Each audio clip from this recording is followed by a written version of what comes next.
Welcome back, my subscribers. We are here today working on a 62 Falcon. This car, somebody has put a 4-link system on the rear end, done a lot of little work to this car, put a 289, put an EFI carburetor on it, and the customer that I have now that bought this car experienced with not driving a whole lot, but all of a sudden this happened. If anybody knows that this is what drives the oil pump, and it's not supposed to be twisted and it's not supposed to be broke.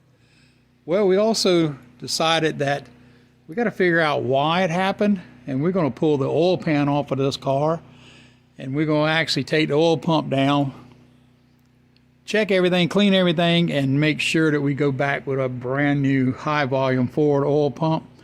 A little trick that you can actually do to say, wonder why it did this. I'm going to show you. Let me move the camera real close here, get you readjusted, so it's just me and you in this car. Anyway, dropping you down a little bit.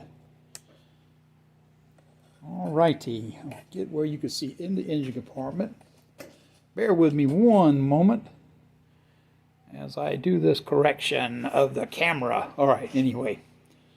Sorry, I'm a one-man show, and I actually like it that way.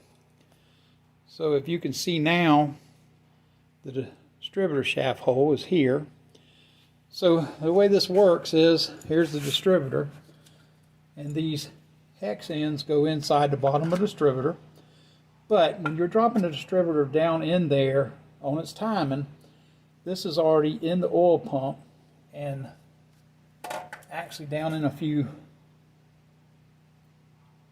areas that actually hold the shaft in place, tooled and designed in the block, but that's already in there. And this tells me it's been replaced before because this usually has a keeper, and this little keeper slides on there, and that keeps it from coming out with the distributor if you're changing the distributor. So somebody has changed this once before, and just for the testing of things, we wanted to find out, why would it twist up? Why would an oil pump do that? Well, it could got some kind of piece of metal picked up out of the oil pan when somebody put this motor in or built it or whatever they did to it and did not clean it well. And it's got the gears inside of the oil pump actually stopped. So this is a long shaft, 1/2 inch wood bit. This end that goes into your drill is the same as that oil pump shaft. All you got to do is drop it down through. There's 2 holes you'll have to go through that are actually supporting holes in the block for the shaft. And if you go straight down through, just as like the distributor would have, you can drop it right into the oil pump.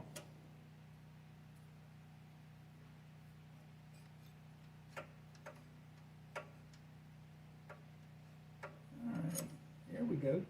Now, reason I say we got to drop this oil pan and change everything out, check all the stuff, make sure that we didn't have a bearing or something go apart. The owner says this car ran fine, no knocks, no noise, no nothing. All of a sudden he dropped oil pressure. He was pretty close to home, pulled it home, cranked it up one more time with the oil sending unit out, had no oil coming, and it hadn't been cranked since. And that was like April of this year. The car has been sitting. So brought the car to me. We're going to try to fix this problem here, and hopefully there's nothing in the bottom end that's bad. But tomorrow I will do a video of me dropping the oil pan off of this 289 and what we find with taking the oil pump out. We will replace it with a high volume Ford pump, and that stuff's coming. But anyway, once you get this piece down into the oil pump, you can quickly find out that, yeah, that's all it'll do. You could hear it hitting something like it's come apart or something's in it. Well, it should turn pretty smoothly by hand.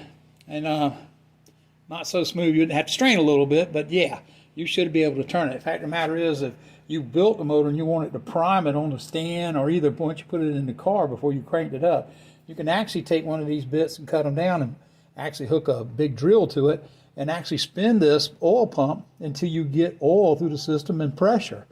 That way you protect the motor before you crank it. And you can buy these tools already made. I think AutoZone has one. It's like $80. But hey, make one out of a $9 drill bit. Easy peasy. All right, YouTubers, don't forget, like and subscribe. And don't forget, keep watching my channel. Thank you, and we need you. Hit the button. Subscribe, subscribe, subscribe. Thank you very much. We are out.